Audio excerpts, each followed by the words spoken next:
This is Radar from the Nerd Table coming at you with another edition of Movie Reviews and Observations. Man, I can't believe that we're getting close to 100. This is 199. It's a short one due to being sick, doing the Passover, and most importantly, new apartment. Eventually, this apartment will be decorated and actually look like I lived there, unlike the last place.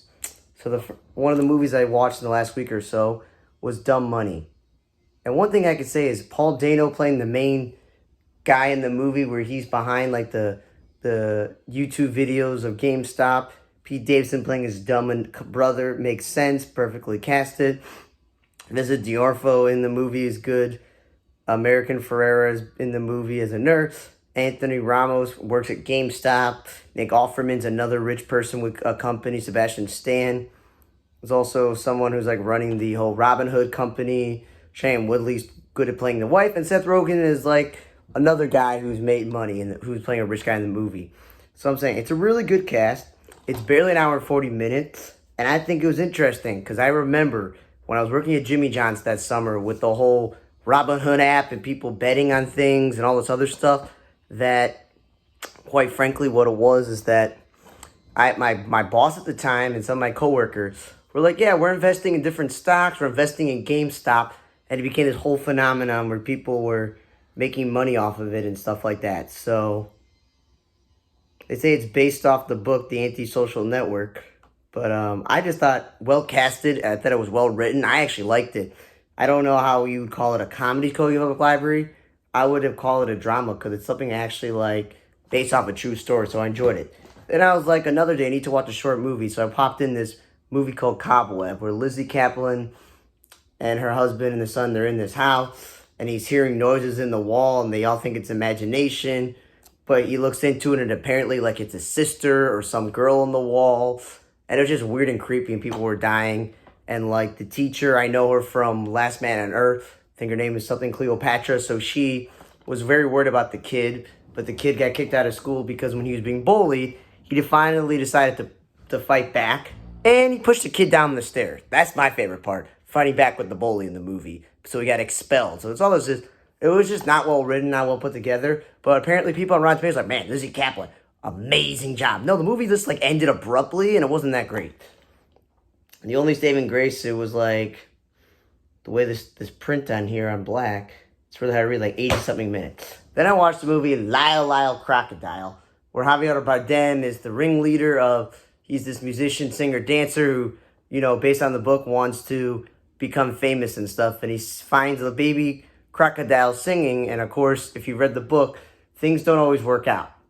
Other part of the movie is Constant Wu and the guy playing her, and I forgot the guy playing the husband in the movie, but they move here because he becomes a math teacher, and apparently the school owns this building, but also Javier Bardem's family owns the building, and like he leaves the crocodile there.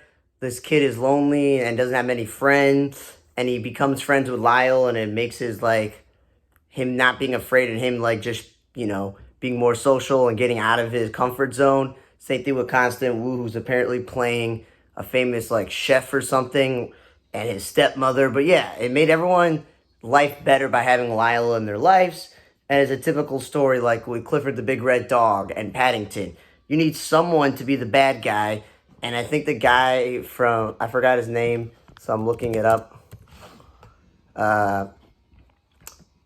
Brett Gelman was playing like the bad guy with this CGI cat where he's all worried about his cat and all the rules and procedure. And there's always some person that doesn't understand the fun or having this animal live with you, that they're not they're not the same type of animal. They're like the type of animal that you can actually like live with and stuff.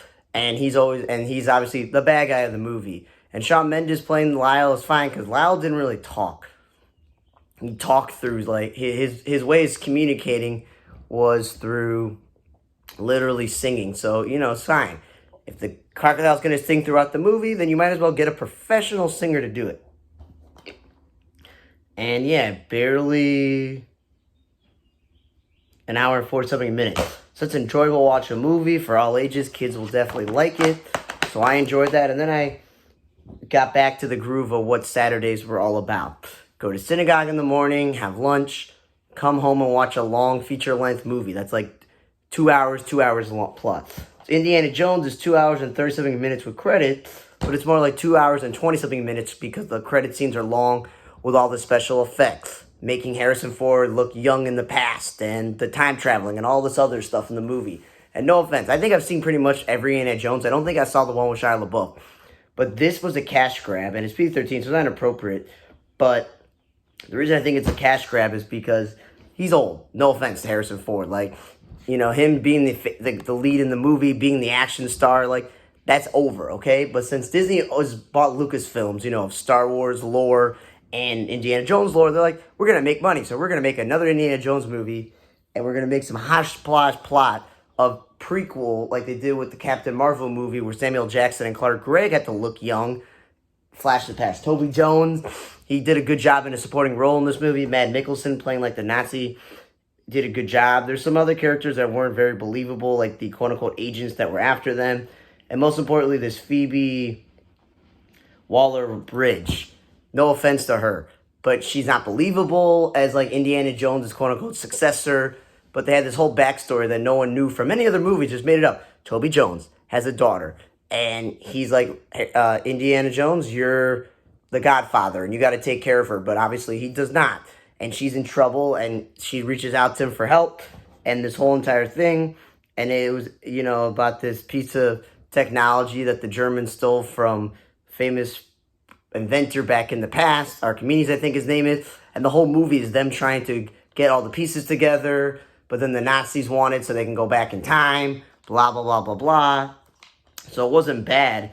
I just felt like it was just all over the place, plot-wise, you know, and they kind of gypped you with Antonio Banderas barely being in the movie, you know. So it's like, let's make a movie where Indiana Jones is old, but we got to do flashbacks. And then we have people not believable in the role. This little boy having all these skills, like, yeah, right. And yeah, like all these Nazis, it doesn't matter who plays them, they're just bad. It's really about Matt Mikkelsen doing a really good job at playing a bad guy. Like he was on par. So that's all I'm saying is, I didn't think there was any point in making this movie, but they made it. So I think between Dumb Money being a cleverly written and well-casted movie, not so long movie, about a true story, that's probably the best movie I watched. And Lila Crocodile was an enjoyable kids movie that everyone can watch because it's just a bunch of singing and fun. I would just say Cobweb, throw that out. Indiana Jones, if you want to watch Indiana Jones, just go back and watch all the previous Indiana Jones movies, or just go back and watch all of Harrison Ford's movies because that's where it makes the most sense. Thanks again for listening to another edition of Movie Reservations. I can't believe this is $199. For On the Table Block, I'm Radar. See you guys next time.